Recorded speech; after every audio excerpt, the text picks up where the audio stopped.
Hello student, आज हम आपको कुछ क्वेश्चन बताते हैं। Which is the value of this. इसकी वैल्यू बतानी है, कितने आएंगे। आपने एक फॉर्मूला पढ़ा होगा, A cube minus B cube is equals to A minus B bracket में A square plus A B plus B square. इस फॉर्मूले को हम ऊपर लगाते हैं तो हमारा ए तो ये हो गया और बी ये, तो 0.7 माइनस 0.4 ब्रैकेट में 0.7 का होल स्क्वायर प्लस ए की वैल्यू है 0.7, बी की वैल्यू है 0.4 और उस बी की वैल्यू 0.4 का होल स्क्वायर अपॉन ये जो हमारा दिया हुआ है यही रख देंगे, 0.7 का whole square plus 0.7 into 0.4 plus 0.4 का होल स्क्वायर। ये वाली वैल्यू और ये सिमिलर है तो कैंसिल आउट, और इसमें से इसे माइनस करेंगे 0.7 माइनस 0.4 इज इक्वल्स टू 0.3। ये हमारी इसकी वैल्यू आएगी 0.3।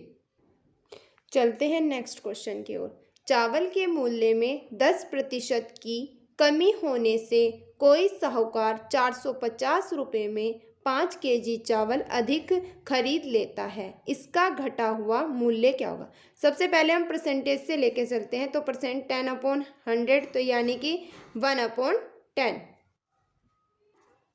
इसमें कमी बोला है तो पहले 10 था और एक कम हो गया तो 9 हो गया, तो यानी कि 10x इज इक्वल्स टू 9 और कितने चावल अधिक लाया 5 के, तो x प्लस 5, तो हो गया 10x is equals to 9x is equal plus 45। ये मल्टीप्लाई कर दिया हमने, ये आ गया, इसे इधर लाएंगे तो ये x हो जाएगा इज इक्वल्स टू 45। घटा हुआ मूल्य पूछे तो हम इस 45 को, x की वैल्यू 45 आई तो इधर आएगा जो हमारा घटा हुआ मूल्य है, तो 450 रुपये का था और 45 प्लस 5 यानी कि यहाँ पे रखे हमने 45, तो हो गया 45 प्लस 5 इज इक्वल्स टू 450/50 और ये हमारा 59 रुपये पर केजी हमारा मूल्य होगा घटा हुआ। चलते हैं नेक्स्ट क्वेश्चन की ओर। यदि A/B 4/5 एंड B/C 2/3 है तो ABC का रेशो क्या होगा। तो हमें दिया हुआ A/B 4/5 और B/C 2/3 है। हमने देखा इसमें भी B है, इसे भी है, ये अलग अलग हो रहे हैं तो हमें इन्हें सिमिलर करना पड़ेगा। तो जो यहाँ पे है उसकी मल्टीप्लाई ऊपर और जो b की वैल्यू ऊपर है उसकी मल्टीप्लाई नीचे, तो ये आ गया 4 2 8 10 10/15। ये हमारे b सिमिलर हो गए, तो हमारे A/B/C की वैल्यू होगी 8/10/15। ये हमारे A/B की वैल्यू आ गई है। चलते हैं नेक्स्ट क्वेश्चन की ओर। एक रेडियो को 760 रुपये में बेचने से उतना ही लाभ होता है जितना 540 रुपये में बेचने से हानि होती है, उसका क्रय मूल्य क्या है। एक रेडियो है, उसे 760 रुपये में बेचते हैं तो हमें लाभ होता है, अगर मैं उसे 540 रुपये में बेचूँ तो उतनी हानि हुई जितना कि लाभ हुआ। तो हम इसका CP कैसे निकालेंगे, इन्हें दोनों को जोड़ेंगे और 2 से डिवाइड कर देंगे। ये हमारा आएगा 1300, 650 हमारा इसका आंसर आ जाएगा रुपये। इसका क्रय मूल्य 650 रुपये आएगा। चलते हैं नेक्स्ट क्वेश्चन की ओर। कोई राशि 3 वर्षों में साधारण ब्याज पर 500 रुपये तथा 5 वर्षों में 700 रुपये हो जाती है, मूलधन क्या होगा। यानी कि हमारा यहाँ से 500 रुपये हुआ कितने साल में, 3 साल में, और 7 साल में कितना हुआ 700 रुपये, यानी कि यहाँ से यहाँ तक कितने थे 5 साल ये थे, ये 3 साल का लिए 5 साल के, तो यहाँ पे कितने का 2 साल हो गए यहाँ पे, तो ये 2 साल का कितना डिफरेंस हुआ 200 रुपये, 1 साल का 100 रुपये हमारा ऐसा ही, ये 500 रुपये टोटल थे ब्याज पर, तो हमारे 1 साल के, तो 3 साल के कितने हो जाएंगे, 100 गुणा 3, 300। और हमारा इसका ये तो हमारा ऐसा ही आया। मूलधन हमारा क्या आ जाएगा, 500 में से अगर मैं 300 माइनस कर दूँ ये, तो हमारे 200 रुपये हमारा मूलधन आएगा। चलते हैं नेक्स्ट क्वेश्चन की ओर। यदि किसी राशि पर साधारण ब्याज मूलधन का 4/9 हो तथा ब्याज की दर और समय समान हो तो ब्याज की दर क्या होगी।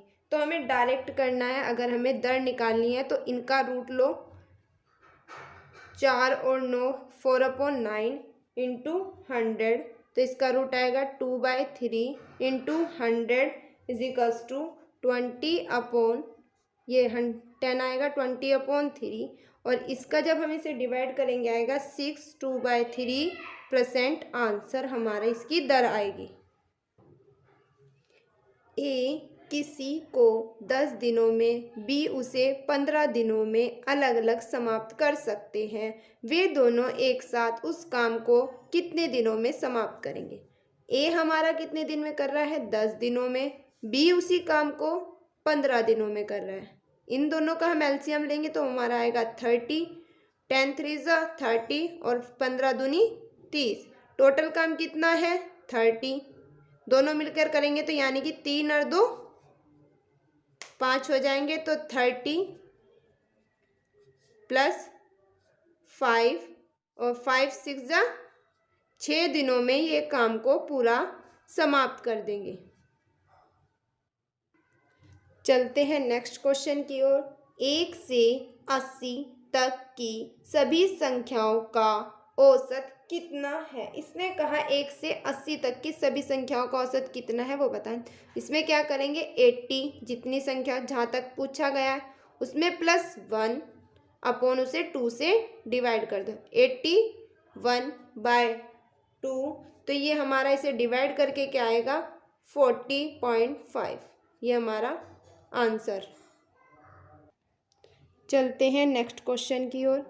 ए से बी तक की दूरी को यदि कोई कार 45 किलोमीटर प्रति घंटा की चाल से चलती हुई 9 घंटे में तय करती हो तो उतनी ही दूरी वह 36 किलोमीटर प्रति घंटा की चाल से चलकर कितने समय में तय करेगी। हमें पता होता है स्पीड इजिकल्स टू क्या होता है, डिस्टेंस अपॉन टाइम।